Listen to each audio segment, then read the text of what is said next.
Você está ouvindo o Mundo Agro Podcast, o seu podcast semanal sobre o agro, para ouvir onde estiver. Apresentação, professor Rogério Coimbra. Começa agora mais um episódio do Mundo Agro Podcast, o seu podcast semanal sobre o agro para ouvir onde estiver e quando quiser.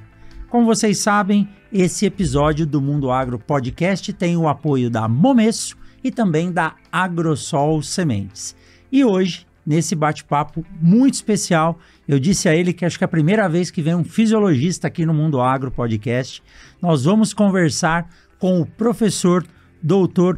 Gustavo Pazzetti. Professor Pazzetti, seja muito bem-vindo ao Mundo Agro Podcast.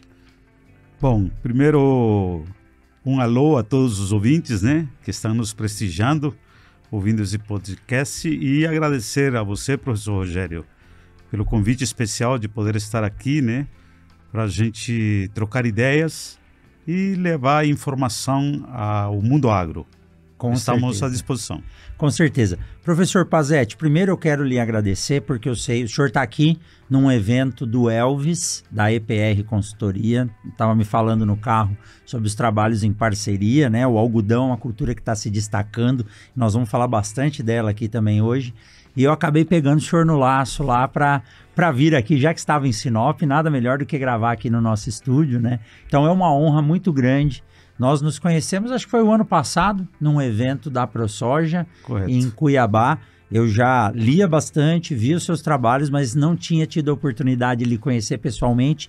E foi uma das melhores palestras que eu assisti até hoje, aquela sua palestra falando da importância da fisiologia, do conhecimento do que é a fotossíntese e outras interações com as plantas. Então, a ideia é a gente falar sobre isso hoje, falar um pouquinho de soja, falar um pouquinho de algodão, um pouquinho de milho. Eu sei que o senhor está fazendo os trabalhos específicos com algodão aí, se der para a gente dar uma puxadinha pro lado dele, tá? Vale a pena. Então, professor, agradecendo mais uma vez, é uma honra tê-lo aqui na nossa cidade, em Sinop. Quem sabe na próxima vez visitar a universidade, nosso laboratório. Queria que o senhor nos contasse um pouquinho da sua história, né? Esse sotaque não é baiano nem gaúcho, né? Então, nos conta um pouquinho da sua vinda para o Brasil e essa sua formação aí, passando por Viçosa, pela Universidade de Goiás e hoje, né, docente titular na Universidade de Rio Verde. Nos conta um pouquinho da sua história e aí eu quero saber como que surgiu essa paixão, porque isso a gente vê no olho, não é trabalho, é paixão, né? Pela fisiologia de plantas. Professor Rogério, eu sou natural de Honduras, né? E através do convênio que o Brasil mantém com os países menos desenvolvidos, eu tive a bênção, por assim dizer, né, de ter sido selecionado para cursar agronomia na Universidade Federal de Viçosa. Pela minha fragilidade acadêmica na época, lá eu comi o pão que o diabo amassou, academicamente falando, né? Porque a universidade era de uma exigência extrema, né? E meu nível acadêmico era bastante frágil. Mas existe o ditado que quando a gente quer, a gente corre atrás, né? E assim foi feito. Eu demorei 5 anos para me formar, na época o tempo mínimo era 4. Eu me formei com 5 anos. E quando eu passei pela fisiologia vegetal, eu tive, por assim dizer, o primeiro mentor, né, que foi o professor de fisiologia, hoje aposentado, o professor Dr. Paulo Roberto Mosquin. Sim. Era de uma didática impressionante. Ele é o grande responsável pela paixão que eu desenvolvi pela fisiologia. E a partir daí, então, eu me dediquei a querer entender um pouco mais de fisiologia. Nada me tirou o foco. Minha monografia de dissertação foi sobre efeito do estresse hídrico no crescimento e desenvolvimento de plantas, né? Assunto ligado à fisiologia. E lá também eu tive a bênção de poder ter sido selecionado para o programa de mestrado em fisiologia vegetal. Me dediquei a entender a fisiologia do estresse, né? Lá mesmo eu, aproveitando aquele gás todo, né, quando a gente tem, que é mais novo, eu iniciei de cara o doutorado. Mas, já tendo terminado as disciplinas, o exame de qualificação, apareceu a oportunidade para trabalhar como professor contratado da Universidade Estadual do Tocantins, hoje Federal do Tocantins. Estando lá, apareceu concurso para eu me deslocar para Rio Verde. Estou em Rio Verde há 30 anos, na Faculdade de Agronomia, e vou lhe dizer que um dos melhores tiros que eu já dei na minha vida, né, foi ter ido para Rio Verde. Porque Rio Verde, assim como Sinop, né, são cidades de uma pujança agrícola incrível, né, e de uma infinidade de oportunidades. Tendo um pouquinho de qualificação, não precisa de muita coisa. E tendo disposição, esse Brasil, vou dizer, não tem para nenhum país no mundo, né? Falando no mundo agro, não tem igual a esse país, né? Eu sou encantado com o Brasil e ando muito de norte a sul, né? Porque eu acho que eu encaro, primeiro, a profissão como professor como uma missão, né? E também uma grande paixão, porque nada mais apaixonante do que você despertar interesse pelo conhecimento. Isso é fantástico. E curioso, estando em Rio Verde, já logo nos primeiros meses, apareceu a oportunidade para trabalhar com algodão. De algodão, na época, em 1994, eu conhecia algodão de cotonete só, professor. E me dediquei ao algodão de uma forma assim, muito intensa, sabe? E graças a Deus, graças ao trabalho bem feito, né, a pesquisa, a gente conseguiu construir um nome no algodão, né? Obviamente eu trabalho com outros cultivos também, com feijão, com soja, com milho, mas a grande paixão é o cultivo do algodão. Que joia. Professor, sabia que eu estive em Rio Verde em 2013 e 2004 para fazer a feira na época chamada AgriShow. E acho que uns 20 anos depois, ano passado ou retrasado, eu voltei a convite de alguns colegas para fazer alguns eventos lá e fiquei surpreso. Que cidade fantástica, que cidade maravilhosa, né? E a tecnologia, ela anda muito junto com o desenvolvimento da cidade. E interessante, né, professor, a gente saber das dificuldades, né, que um aluno, as universidades, elas têm uma característica de puxar mais do que a graduação. E quando o aluno vem, às vezes, de uma formação básica que não te dá um escopo legal para começar, o aluno sofre muito na universidade. A gente vê isso aqui, o senhor deve ver isso lá na faculdade em Rio Verde. Sem dúvida. Só que esses são os alunos que mais se destacam lá na frente. Não tenha dúvida. Né? Quando diz que você é forjado ali no martelo, isso te dá um couro mais grosso e lá na frente te dá. E tá aí, pesquisador, professor, palestrante, pesquisador, né? Que foi forjado na dificuldade. Muito bom, muito bom. Professor, falando aí, né, de algumas coisas em comuns, o gosto pela didática e educação, eu acho que ser professor é nada mais, nada menos retribuir o que os nossos fizeram por nós. Exatamente. Né? E aprender com os nossos alunos. E outra, permanecer jovem. O senhor está jovem, eu não, eu estou velho, né? Estamos jovens. Mas lidar com essa turma é muito bom. Fisiologia, eu lembro do pavor da fisiologia quando eu entrei na faculdade. Tinha uma turma de dependentes de 90 alunos num curso que entrava 80 por semestre. Então eu me assustei. Só que quando eu cheguei na sala de aula e conheci o professor Mingo, o senhor deve conhecer o Domingos. Grande mestre. Aí eu vi que a fisiologia era gostosa de se aprender, requer dedicação. E ela rege tudo no mundo, porque é a partir dela que a gente entende a fotossíntese, é a partir da fotossíntese que todo mundo vai se alimentar e aí a roda gira, né? E aí eu vou começar já, acho que bem pontual no que está acontecendo. Nós temos passado por eventos climáticos muito, não vou dizer atípicos, mas não comuns nos últimos anos. E os principais são falta de água e excesso de temperatura. Eu não vou falar em excesso de água, porque pelo que eu entendi há quase 20 anos aqui no Mato Grosso, o excesso de chuva é algo corriqueiro, né? Compromete também o desenvolvimento da planta, porque falta luz. Mas quando a gente vê o que aconteceu nessa última e penúltima safra, temperaturas altíssimas, noites muito quentes, né? E falta de água, como que as plantas fazem para se adaptar nos seus processos de regulação? E eu lembro do senhor falando, né, que a planta transpirando, ela está, na verdade, baixando a sua temperatura para o metabolismo ocorrer. O que acontece com a planta quando essas características de desenvolvimento, até, a gente pode dizer, condições próximas às ideais, mudam na fisiologia, principalmente uma planta tão, eu não vou dizer exótica, mas difícil de entender, que é o algodão, que ela consegue ter 3 fases de desenvolvimento ao mesmo tempo. Como que esses eventos climáticos afetam diretamente a fisiologia da planta e o que isso reflete lá na frente em termos de produção, produtividade, qualidade, no caso do algodão do fio?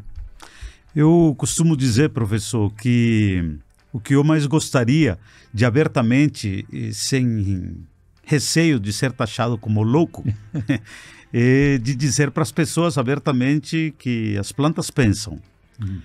Evidentemente que a planta não pensa, mas ao longo dos milhares dos anos, né, no processo evolutivo, as plantas desenvolveram uma série de sensores que permitiram a elas captar todas as nuances climáticas, né?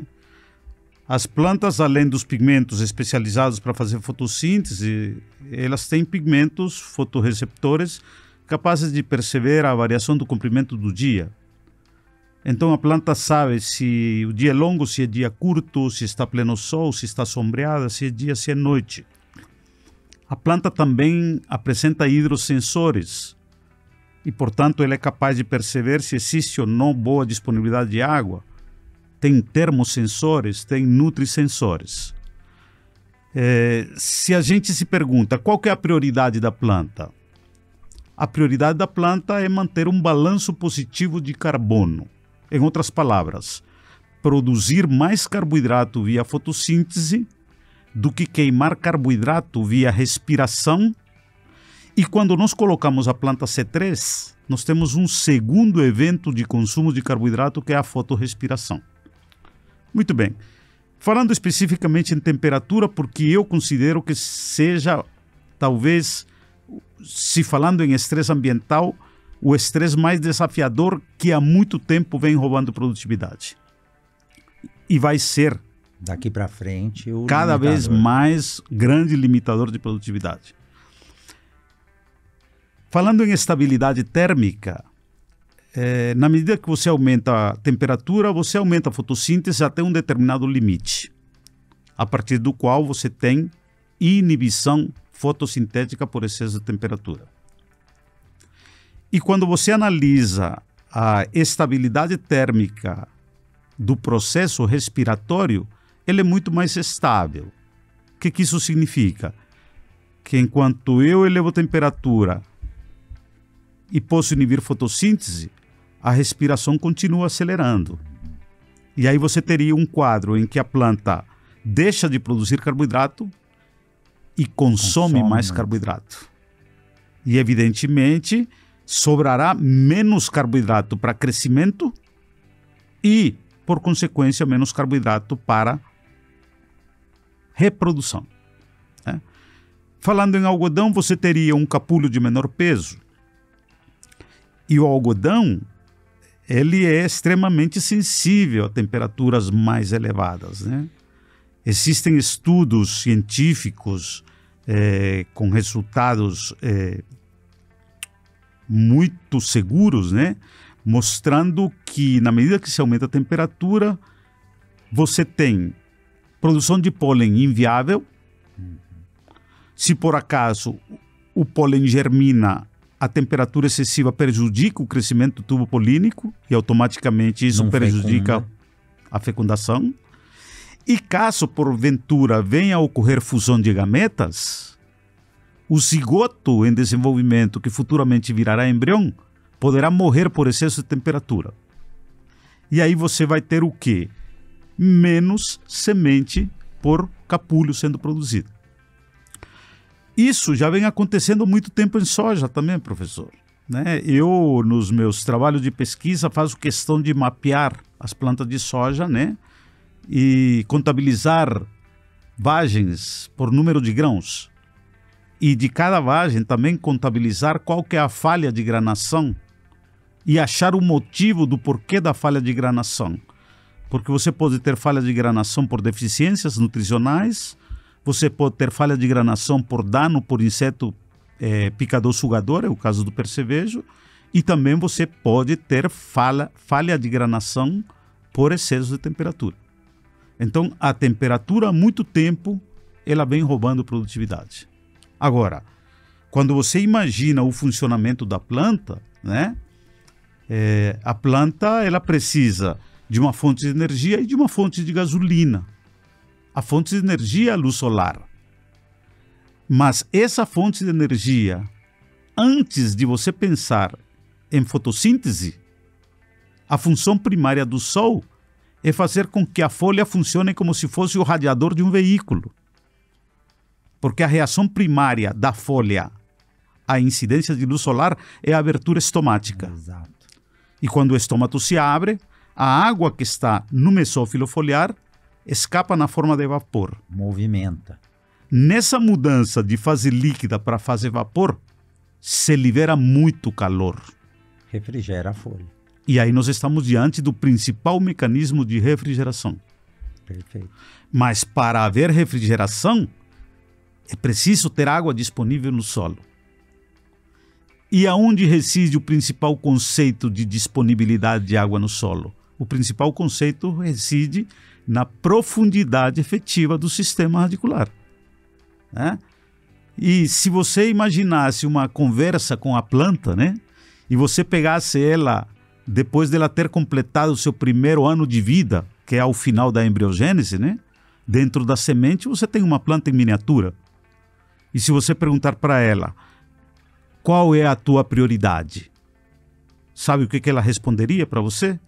Disponibiliza a água que eu vou te mostrar.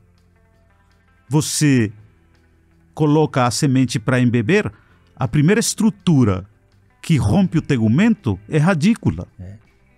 Então, desde cedo, a planta está nos mostrando que a prioridade dela é crescimento radicular em profundidade. Exato. Enquanto o sistema de produção não atender essa demanda, professor, né, de não estimular crescimento em profundidade, nós vamos ficar cada vez mais refém de estresse térmico. E olha, quanta informação interessante, né? Será que... Ô Marcelão, será que dá para ficar umas 2, 3 horas aqui conversando? Porque...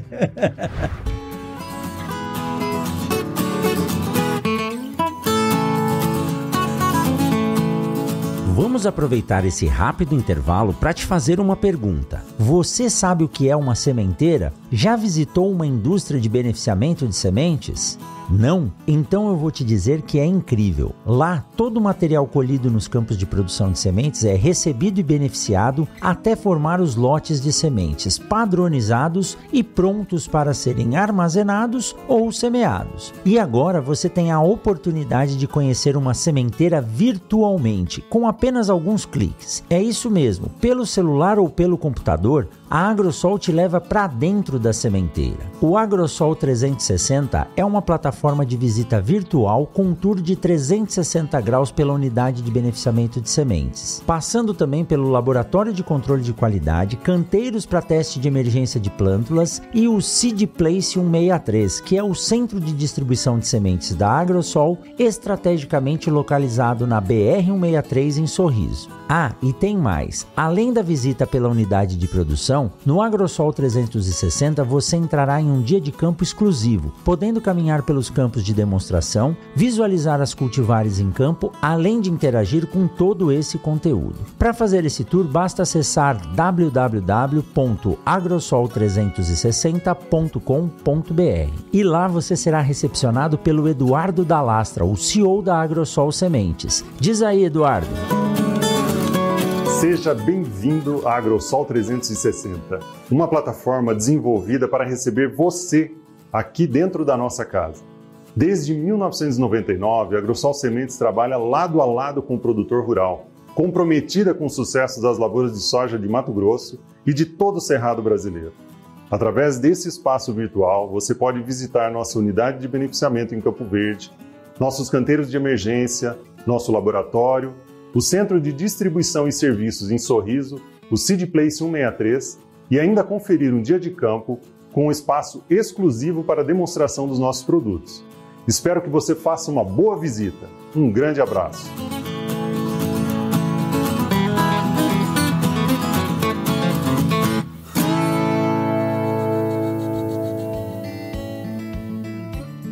Bom, formação, perfil de solo bem feito, isso é lição de casa.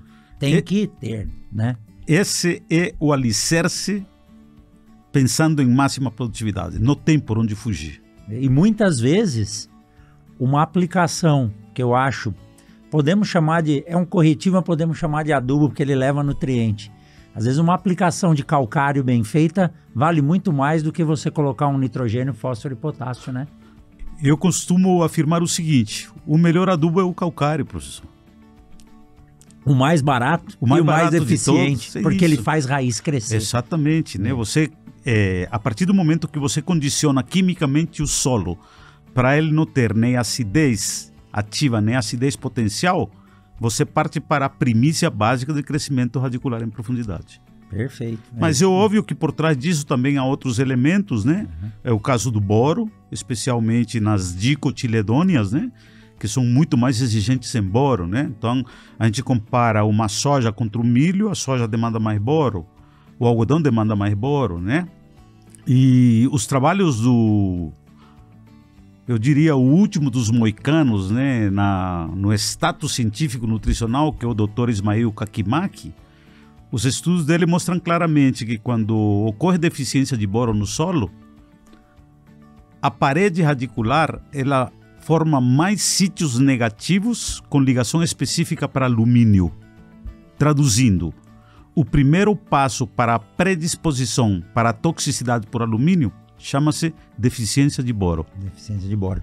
E olha como as coisas se ligam, por isso que eu falo, né? Estudar agricultura, fisiologia é algo fantástico. Falando do algodão, redução de peso de capulho. O capulho ele tem menos peso porque forma menos semente. Falta de boro no algodão faz fatal. Os lóculos não se formam corretamente, nós vamos ter menos semente. A fibra do algodão sai da casca da semente, né, professor? Isso. Então, se tiver menos semente, o peso do capulho provavelmente vai ser menor. Não tenha dúvida. E às vezes, a gente trabalha até com agricultura de precisão, fazendo uma suficiência de cálcio, magnésio com fontes de calcário e às vezes até com fonte de gesso, mas a gente esquece que esse micronutriente aí chamado boro tem que estar em equilíbrio ali para que a planta possa se desenvolver. Às vezes você investe muito em agricultura de precisão e esquece o que está sendo precisado na agricultura, né? Que é o entendimento do boro, né? E é tão importante essa colocação que você fez e para a gente analisar o que mudou no sistema de produção nos últimos anos, né? Quando a gente analisa o que se fez com o manejo de calcário, hoje nós estamos utilizando de forma mais frequente calcário e com doses mais elevadas. Então estamos condicionando para uma elevação de pH. E quando nós olhamos para o manejo nutricional, né? E a gente até dá certa razão para o produtor quando a gente pensa no custo. Quando antigamente o produtor utilizava o fertilizante formulado micrado, ele vinha micrado, hoje o fertilizante formulado micrado ele foi substituído basicamente pelo MAP e pelo cloreto. MAP e cloreto. E há muito tempo estamos fazendo isso. E quando a gente está diante desse grande bioma importante chamado Cerrado, a gente não pode esquecer que nós estamos diante de solos originariamente pobres em zinco, pobres em cobre, né? E esses dois elementos, especialmente o cobre, por onde você anda nesse Brasil, professor Rogério, é o elemento que com mais frequência aparece como deficiente, né? Então é muito importante estar atento para o manejo nutricional, porque ele não se resume apenas a calcário e a NPK, a nitrogênio, fósforo, potássio, né? É importante estar atento para o manejo de enxofre, manejo de molibdênio, manejo de micros em geral, porque, como eu dizia para você, a planta, ela tem tudo. Professor, se a gente não atrapalhar a planta, tá tudo... mais do que 50% do jogo está ganho. Tá ganho, é. E, às vezes, essa sua...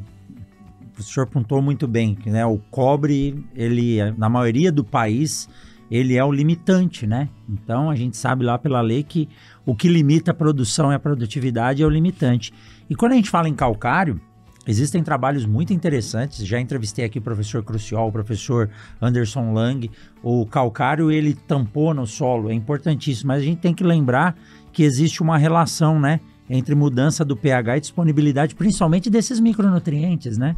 O fator que mais afeta a disponibilidade de nutrientes é a variação de pH. De pH. Mas que dá para, entendendo e conhecendo, a gente pode colocar ou no solo ou na folha. Existe tecnologia para isso hoje, né? E de sobra. E diga-se de passagem, excelentes empresas com excelentes matérias-primas à disposição do produtor para poder fazer isso. Agora, também temos que reconhecer que assim como temos excelentes empresas, excelentes fontes de fertilizantes, seja via solo, via adubo, também temos muitos picaretas, né? Sempre tem, né? Sempre tem.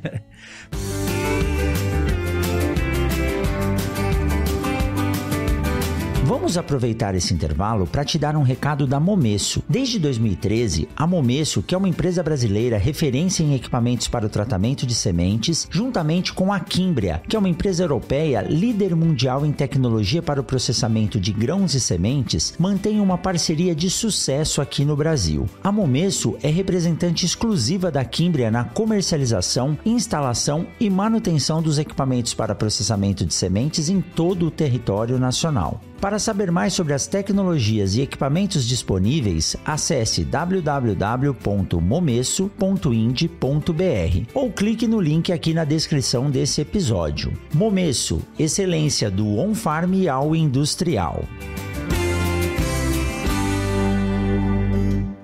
Professor, outra coisa interessante, até vou convidar o senhor para participar e nos ajudar na avaliação. Essa última safra nós conduzimos um experimento, está sendo avaliado a partir de dados agora aqui na universidade, onde nós marcamos as plantas de soja no solo em função da data de emergência, tentando replicar aquilo que aquele produtor americano fez com o milho. Então, o produtor semeou a soja, cada dia que germinava uma planta a gente ia lá e marcava ela com uma abraçadeirazinha de plástico até estabilizar. E aí nós computamos todos esses fatores: comprimento de planta, número de vagens, número de lóculos, número de sementes. Isso está trazendo resultados muito interessantes, principalmente porque a gente pegou um período de falta de água e excesso de temperatura. Então a gente sabe que, como o senhor disse lá no começo, a planta precisa fazer carboidrato e consumir respirando. Uhum. A nossa região aqui do Médio Norte, que é uma região que está aqui em torno de 370, 380 metros, tem noites muito quentes.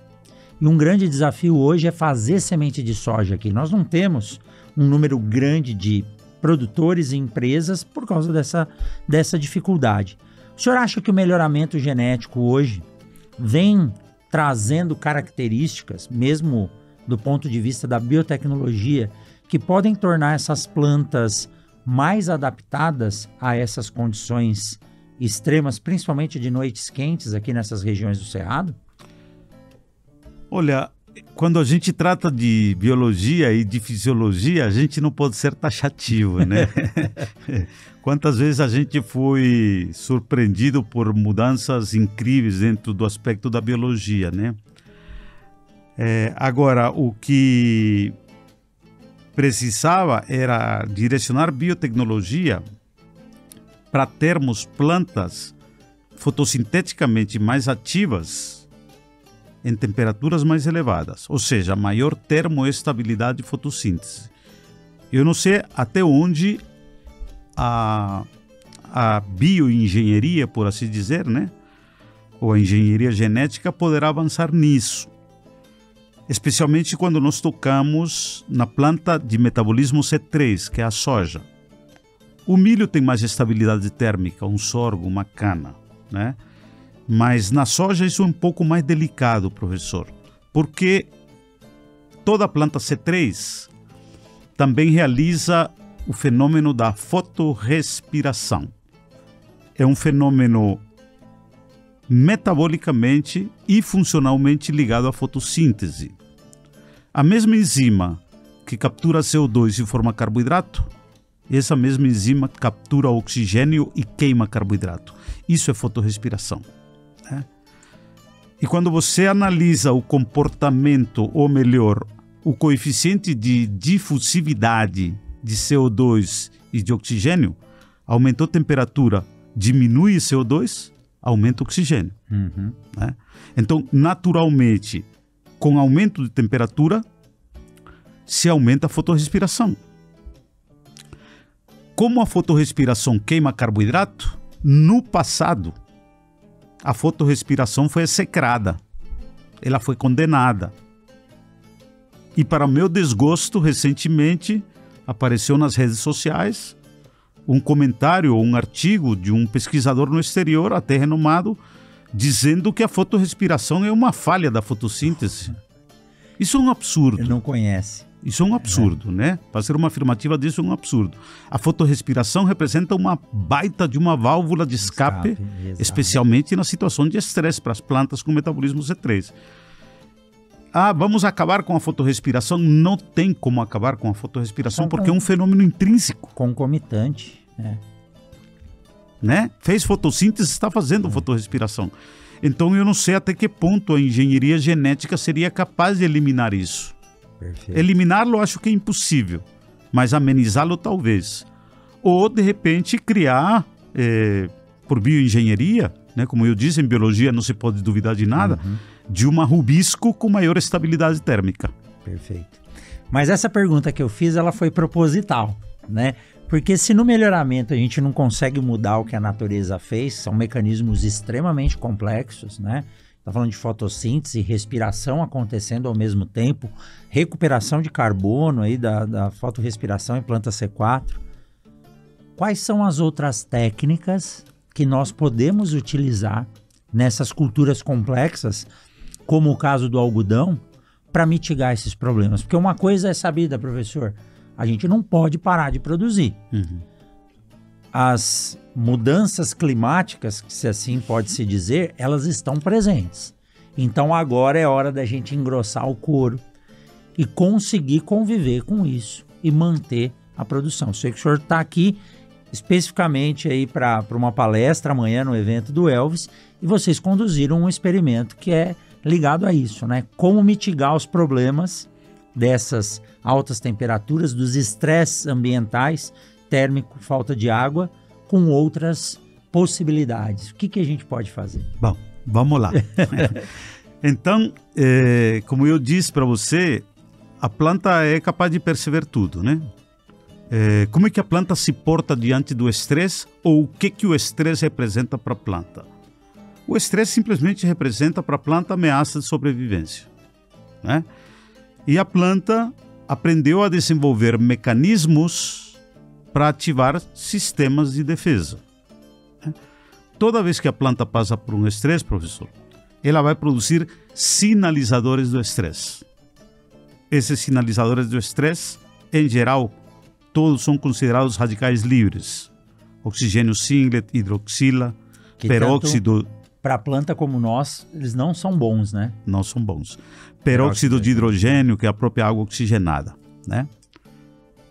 Esses radicais livres, então, uma vez que eles são produzidos, vão ativar circuitos que irão desencadear mecanismos de defesa para contornar o estresse. Radicais livres, ativou mecanismo de defesa, ele tem que ser degradado. Porque caso não seja degradado, ele vai provocar o famoso estresse oxidativo. O que significa isso? Peroxidação lipídica, em outras palavras, destruição de membrana. Resumindo, morte celular, né? É quando você vê a soja que parece que levou um banho de água quente, de água fervendo. Você vê literalmente a folha esturricada. E mesmo com disponibilidade de água. E mesmo com disponibilidade de água, né? Bom, agora, o que está por trás do mecanismo antioxidativo, né? A planta tem um sistema antioxidante desempenhado pelo ácido ascórbico, pela glutationa, por um sistema de enzimas antioxidativas, catalases, peroxidases, superóxido dismutases, que além dos aminoácidos que se precisa para formar essa proteína de caráter enzimático, ela precisa de elementos nutricionais como cofatores. Algumas dependem de cobre, outras dependem de zinco, outras de ferro, outras de manganês. E o complexo da superfamília superóxido dismutase, além desses cofatores enzimáticos, todas elas são ativadas por magnésio. Aonde nós chegamos? Eu pergunto para o produtor, há pouco tempo atrás perguntava, quem aqui na região aduba sua lavoura com magnésio? Ninguém fazia isso. Quando fazia era porque trabalhava no lugar de um calcário calcítico, fazia um calcário dolomítico. Mas é necessário entender que a reatividade da calcita e da dolomita são diferentes. A calcita é mais reativa. Então, quando eu trabalho com um calcário dolomítico, eu disponibilizo muito mais cálcio ou disponibilizo o cálcio de forma mais rápida do que magnésio. E o que está se fazendo com potássio? Na grande maioria dos solos, nós temos potássio para dar e vender. E quando você analisa a relação potássio-magnésio no solo, quase sempre, às vezes, com teores razoáveis de magnésio, o teor de potássio inibe a absorção de magnésio. E aí você passa a comprometer, em parte, o sistema de natureza antioxidativa. Além disso, nós temos hoje à disposição hormônios, né? O hormônio da juventude. Por que é assim chamado a citocinina? Hormônio da juventude. O único dos hormônios capaz de ativar sistemas antioxidativos é a citocinina. Agora, onde a citocinina é produzida, professor? A grande maioria exclusivamente na ponta de pelo radicular. Então... novamente tem que ter raiz. Tem que ter raiz. Raiz e nutrição, professor. Na sintonia fina, aí que nós vamos recorrer ao uso de um antioxidante, né?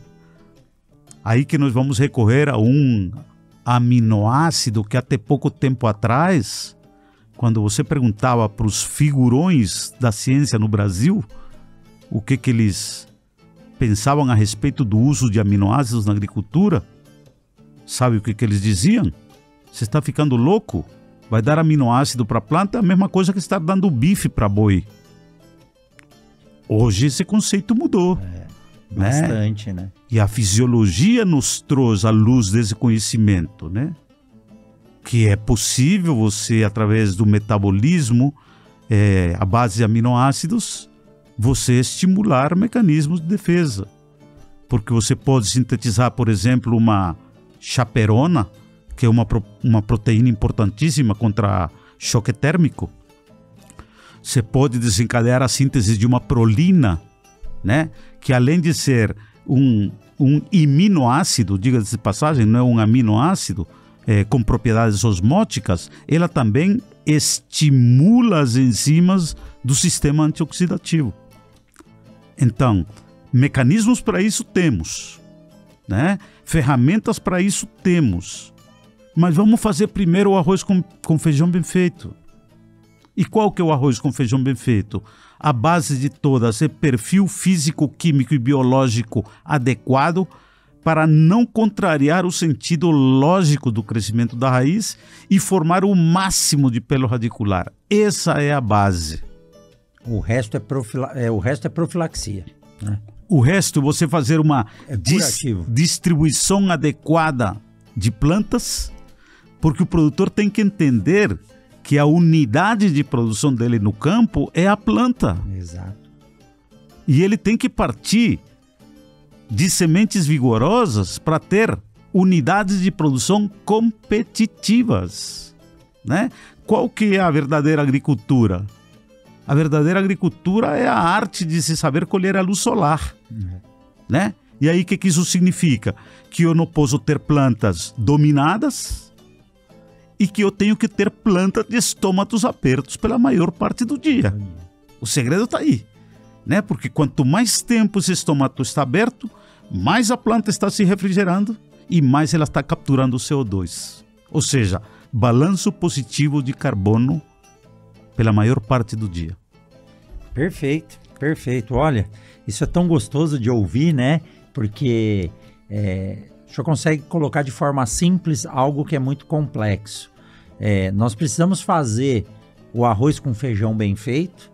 Se precisar, lá na frente você tem como fazer algum tratamento não paliativo, corretivo, aí entra sim o aminoácido, todas as outras ferramentas tecnológicas que nós temos. Mas uma coisa, professor, tem chamado muito a atenção quando a gente fala em termos de estresse térmico, e isso tem sido transmitido para a qualidade das sementes. Esse ano nós vimos isso, porque faltou muita água no início, e no final, na hora de colher, secou muito rápido e esquentou muito rápido. E isso acaba sendo refletido lá na semente. Até antes comentamos sobre o Dr. França Neto. Se eu não me engano, o trabalho de pós-doutorado dele foi sobre estresse térmico e a expressão dessas proteínas nas sementes. Existe alguma forma, tirando essas características tecnológicas de boa distribuição, diminuir a competição intraespecífica, fazer um bom perfil, existem nutrientes específicos que podem estimular a resistência a isso, a planta. Estou falando de fatores abióticos, clima. E aí eu quero que o senhor fale um pouquinho também da resistência de plantas a fatores bióticos, como doenças e insetos, de forma induzida. Está muito em alta hoje falar de produtos ou características que induzem, né, essa tolerância ou essa resistência à planta. É possível e é viável conseguir essas resistências de forma efetiva hoje? Eu acho que sim, é possível. Mas vamos à primeira pergunta, né? Que eu considero assim fundamental. Você, como grande especialista, né, na parte de fisiologia de sementes, você sabe que após maturidade fisiológica ocorre uma desidratação intensa e se a semente não se preparar para isso, ela vai sofrer sérios danos de membrana. Exato. Não é isso?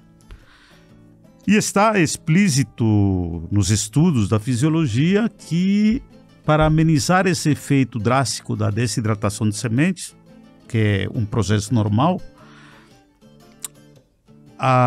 algumas espécies conseguem tolerar isso porque conseguem formar as famosas proteínas LEA, né? Proteínas que se formam tardiamente nos últimos estados da embriogênese, né? Como é que a gente poderia colaborar para formar maior quantidade dessas proteínas? A primeira de todas é uma planta melhor nutrida com nitrogênio. E aí nós vamos tocar num assunto tão importante, tão barato, e que por ser tão barato não é valorizado no sistema de produção que se chama fixação biológica de nitrogênio. Desprezado, exatamente. Lamentavelmente, sabe? O inoculante, o insumo mais barato do todo o sistema de produção de soja é visto como lixo na grande maioria das fazendas, né? E quando é feita uma boa inoculação, não se cerca dos cuidados nutricionais que estão por trás da sobrevivência do processo de infecção e do funcionamento do bacterióide dentro do nódulo. Cobalto, molibdênio, níquel, ferro, enxofre, né? Bom, e quando nós vamos e falamos em qualidade de sementes e fazemos o enriquecimento com molibdênio, nutriente que está sendo negligenciado, claramente nós obtemos sementes com melhor qualidade fisiológica, com maior teor de proteína internamente. Porque ela conseguiu mais nitrogênio, que é a base lá a base de tudo, dos né? aminoácidos. Então, passando por aí. Agora, pensando nas tecnologias capazes de estimular sistemas de resistência. Claro, né? Durante muito tempo a fisiologia ficou batendo em 5 grandes classes de hormônios: auxina, citocinina, giberelina, etileno e ácido abscísico. Hoje sabemos que o leque de hormônios é muito maior, né? Nós temos ácido abscísico, nós temos salicilato, nós temos jasmonato, nós temos cistemina, né? E quando você olha especificamente para o ácido salicílico, ele é o regente dos mecanismos de resistência. Está na moda hoje se utilizar aplicações à base de ácido salicílico para estimular mecanismos ou induzir resistência em plantas. Agora, é necessário entender que estimular mecanismos de resistência representa um custo energético caro para a planta. Não é barato para a planta ativar mecanismos de resistência. Então, tem que se saber posicionar essa tecnologia. Em excesso pode ser extremamente deletério. Não tenha dúvida. Ou até mesmo aplicado em estádios fenológicos avançados no ciclo da lavoura. Particularmente considero que o mais oportuno quando a gente trabalha com esse tipo de tecnologia, o mais importante seja estimular resistência ainda no vegetativo. O mais cedo possível. Né? E professor, isso pode influenciar balanço hormonal na planta? Sim, não tenha dúvida. Não tenha dúvida, porque o que as pessoas precisam entender é que os hormônios, eles não atuam isoladamente. Eles atuam de forma cooperativa e interativa. Né? Eles estão presentes e o seu equilíbrio... Ele é variável ao longo do ciclo. E ele tem que estar disponível, presente ou ausente, né, sua concentração mais alta ou mais baixa, na fase específica. Exatamente. Então essa dica aí, quem está ouvindo a gente, quando for tratar desses estímulos, tem que ser na fase vegetativa. Eu não tenha dúvida que é o mais assertivo. Senão o custo para a planta energético vai ser muito caro. E aí repercute negativamente no principal objetivo, que é produtividade. Produtividade. Hoje a tecnologia está tão avançada, professor Rogério, que não se fala mais hoje em... Não é que não se fala mais. A nova onda para onde caminha essa nova ativação de plantas, né? É para o uso de metabólitos, que na verdade são sinalizadores. Recentemente nós temos trabalhado com sinalizadores, né? Que você poderá utilizar no tratamento de sementes, poderá utilizar no tratamento de suco, poderá fazer aplicação foliar, né? E quando você vê a planta, você vê uma planta mais viçosa, mais bonita, né? É como se você tivesse feito uma aplicação de um bioestimulante. E quando você faz bioestimulante lado a lado com esses sinalizadores, né? Você vê que as duas plantas estão viçosas, estão com um sistema radicular muito bem desenvolvido, mas a planta que foi tratada com sinalizador, o status nutricional ele é melhor. E aí, é como se a planta, né, falando num linguajar popular, estivesse enxergando melhor o ambiente nutricional.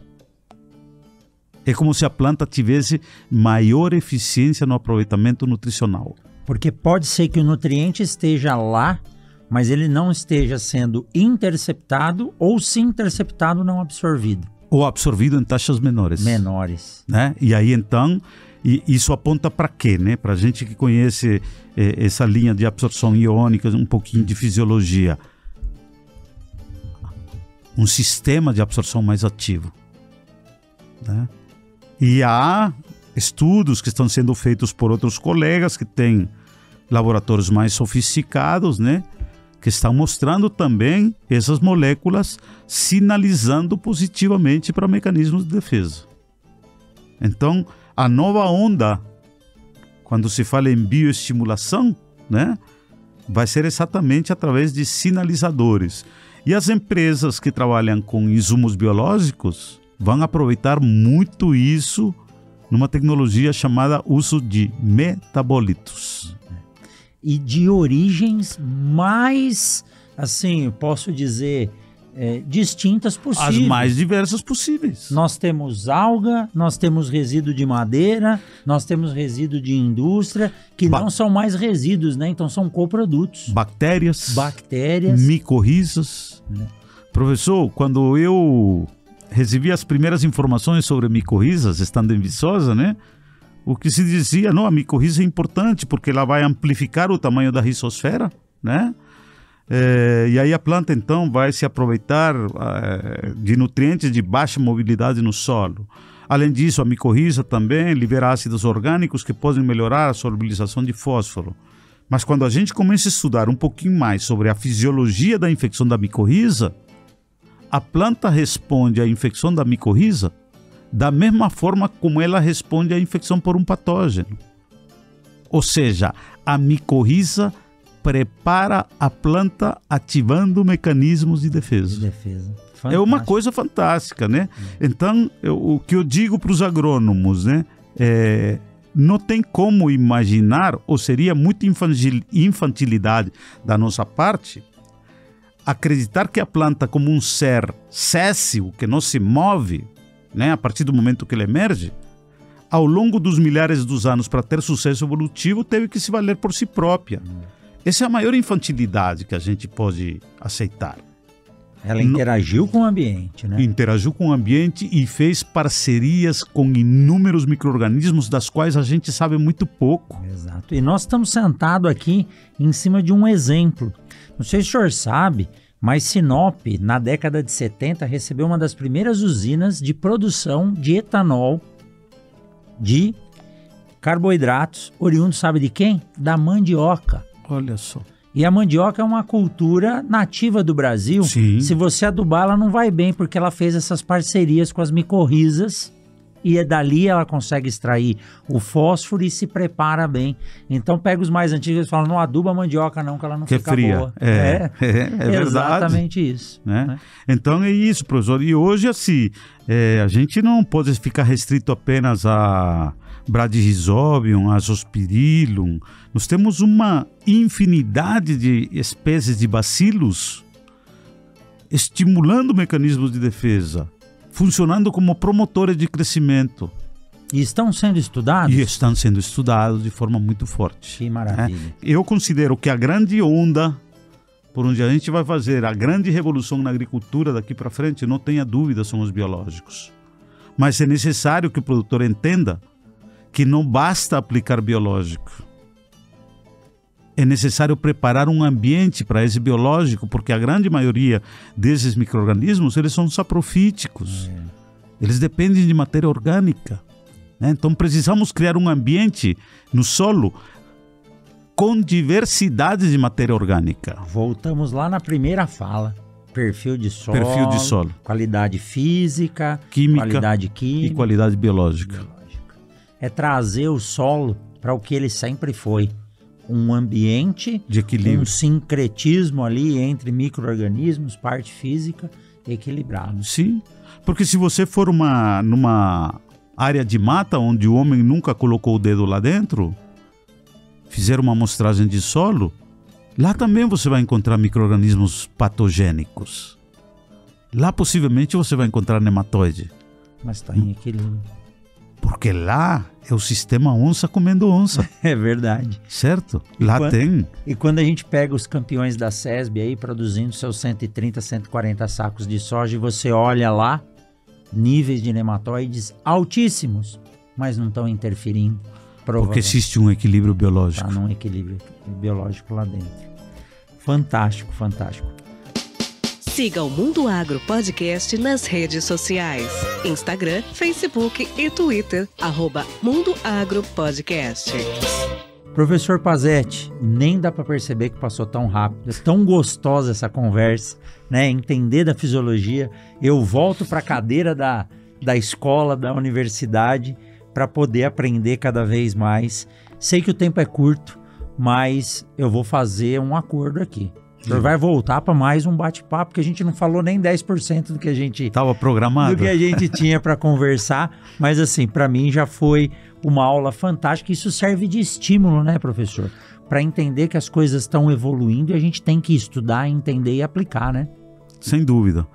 Professor Rogério, eu regularmente visito a região, né? E aliás agradeço muito a região da 163, porque desde a primeira vez que eu vim para cá, né? Todo ano que eu venho é um baita de um aprendizado, né? Eu consegui fazer belas amizades aqui com produtores, com consultores, né? E que são amigos para os quais eu não tenho vergonha de recorrer quando eu tenho dúvidas relacionadas ao sistema de produção, né? Então sempre é muito prazeroso estar aqui na região e poder ter certeza que assim que eu souber que eu estiver aqui em Sinop, vou lhe ligar para a gente voltar a um bate-papo descontraído, estimulante, prazeroso, assim como foi o bate-papo de hoje. Com certeza, e eu vou fazer o seguinte, nós temos um programa aqui que traz professores, pesquisadores para falar para os nossos alunos, geralmente enche um auditório de 300 pessoas, vou fazer esse convite formalmente para o senhor, não esperar algum evento, trazê-lo aqui para falar diretamente com os nossos alunos. A gente tem que aproveitar todo esse conhecimento e aí a gente continua aqui nesse bate-papo aqui no Mundo Agro Podcast para explorar um pouco mais todo esse conhecimento.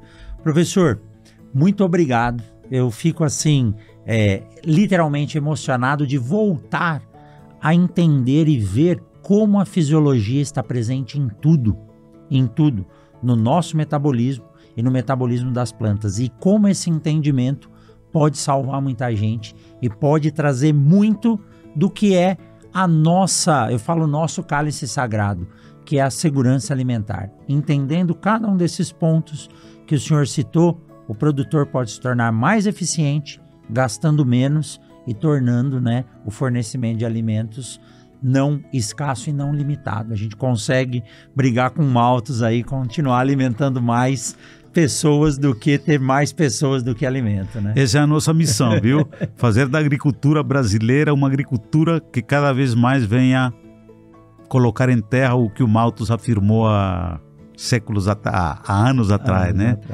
E o Brasil, nós temos que tirar o chapéu também para o produtor brasileiro, viu? Com certeza. Porque o produtor brasileiro, ele é um show de superação e de inovação. Vão cortando um lado o outro e ele vai dando um jeito de sair ali na frente. Sem dúvida. E produzir cada vez mais. Professor, antes de finalizar, tem aqui uma lembrancinha do Mundo Agro Podcast, que é com muito carinho que a gente entrega o boné do Mundo Agro Podcast. E para quem ficou com a gente até agora, eu vou deixar aqui os contatos do professor Gustavo Pazzetti, quem quiser acompanhar ele nas redes sociais. Só que eu vou dizer, o homem é requisitado. Se quiser chamar ele pro ano que vem, já marca agora, né, professor? Senão a agenda fica lotada, né? Graças a Deus a gente tem bastante demanda, né? Isso é muito bom porque, como eu disse para você, a minha missão é andar por esse país transmitindo aquilo que eu sei, né? Como diria Cora Coralina, uma grande poetisa goiana, né? Feliz aquele que transfere o que sabe e aprende o que ensina. Exatamente, perfeito. Professor, muitíssimo obrigado, foi um prazer tê-lo aqui. Vamos fazer isso, vou trazer para falar aqui para os alunos do campus de Sinop e a gente volta. E você que ficou com a gente até agora, muito obrigado e saiba que na semana que vem tem mais um episódio do Mundo Agro Podcast. Se você gostou, clica em curtir, compartilha essa aula que nós tivemos com o grande professor doutor Gustavo Pazzetti. Pessoal, um forte abraço, ótima safra a todos e a gente se encontra na semana que vem. Até mais, valeu! Você acabou de ouvir o Mundo Agro Podcast, o podcast semanal sobre o agro disponível na sua plataforma de áudio preferida e agora também no YouTube. Siga o podcast no Spotify ou na Amazon, assine no Apple Podcasts, se inscreva no Castbox e favorite na Deezer. Assim você receberá uma notificação a cada novo episódio publicado. Eu sou o professor Rogério Coimbra e encontro você na semana que vem em mais um episódio do Mundo Agro Podcast. Você ouviu o Mundo Agro Podcast. Informações, novidades e muito mais. Mundo Agro Podcast, para ouvir onde estiver.